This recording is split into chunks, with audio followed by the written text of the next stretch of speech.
In the labyrinthine world of Hollywood's personal upheavals, where spotlights cast long shadows over private heartaches, Isla Fisher has emerged from a year of quiet introspection to share a narrative as poignant as it is empowering. The Australian actress, whose infectious laugh and versatile charm have lit up screens from romantic comedies to dramatic thrillers, has opened up about the profound challenges of rebuilding after the dissolution of her 14-year marriage to Sacha Baron Cohen. At 49, Fisher stands at a crossroads not just of career reinvention but of self-redefinition, a process she describes with unflinching honesty as both grueling and liberating. Her words, shared in a candid interview, peel back the layers of what she calls the divorce club, that unspoken fraternity of the separated, bound by a grief that outsiders can only glimpse. The end of Fisher's union with Cohen, announced mutually in late 2023 and finalized this past June, was a chapter's close that reverberated through tabloid pages and fan forums alike.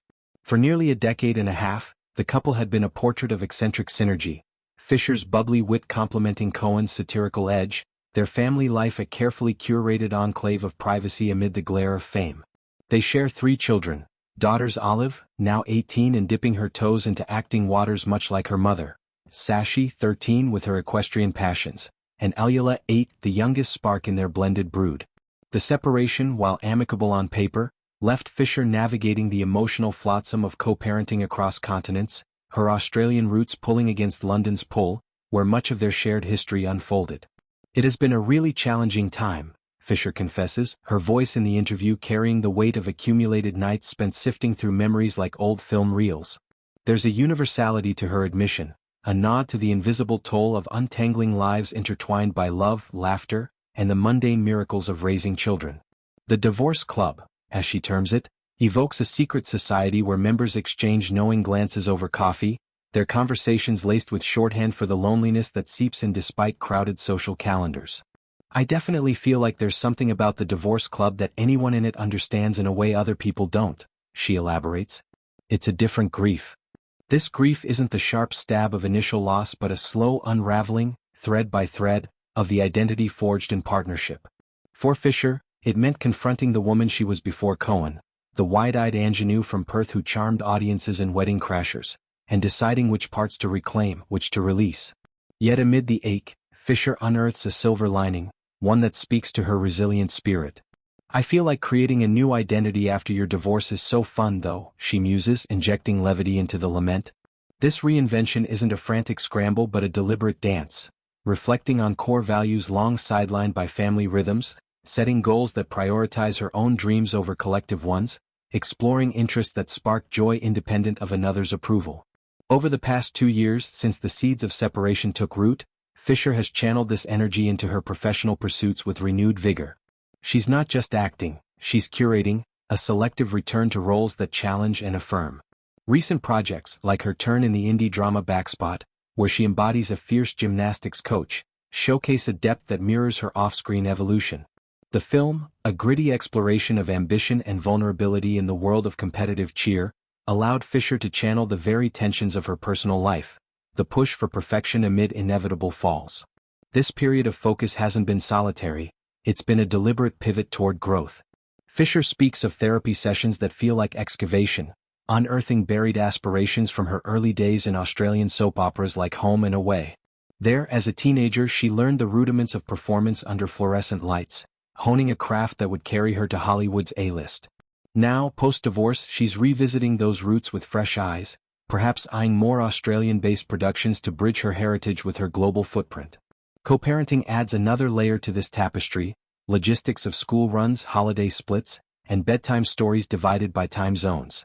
Yet Fisher frames it as a forge for strength. You learn to hold space for joy and sorrow in the same breath, she reflects, a philosophy born from watching her children's resilience mirror her own. Contrast this measured metamorphosis with Cohen's trajectory, a juxtaposition that underscores the divergent paths ex-partners tread. Just 3 months after the divorce ink dried, the Borat star, now 54, was linked to 27-year-old model Hannah Palmer, their sightings fueling speculation of a whirlwind romance. Palmer, with her sun-kissed allure and social media savvy, represents a chapter of carefree exploration for Cohen, whose career has long thrived on boundary-pushing personas. From Ali G to The Dictator, his work has been a masterclass in discomfort comedy, often drawing from personal absurdities.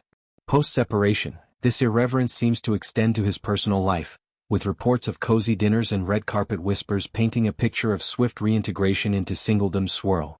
The plot thickened further on a recent Friday, when Cohen was photographed in the company of Kelsey Calamine, a 26-year-old social media influencer whose vibrant feed is a mosaic of travel vignettes and fashion hauls. At 28 years his junior, Calamine embodies the youthful energy that Cohen's satirical lens has often lampooned, yet here it's unscripted, genuine, or at least appears so amid the paparazzi's flash. Their encounter, casual yet charged, unfolded at a low-key Los Angeles eatery, where laughter and lingering glances suggested more than mere acquaintance. For Fisher, ensconced in her own world of self-discovery, these developments are background noise, filtered through the prism of mutual respect forged in co-parenting pacts. She doesn't dwell on the details in her interview, but the unspoken contrast speaks volumes. Her journey inward, his outward. This divergence isn't without its cultural commentary. Hollywood's post-divorce playbook often amplifies gender disparities, women retreating to heal, men parading with arm candy. Fisher subverts this trope, her fun, in Reinvention, a quiet rebellion. She's been spotted at industry galas, not as arm embellishment but as standalone force, her conversations with peers like Nicole Kidman touching on the shared sorority of midlife pivots.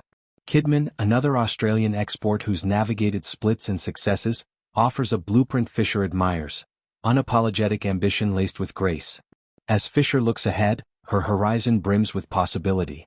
Rumors swirl of a lead role in a forthcoming rom-com, a genre she helped redefine with Confessions of a Shopaholic, where her effervescent charm turned page-turners into box office gold.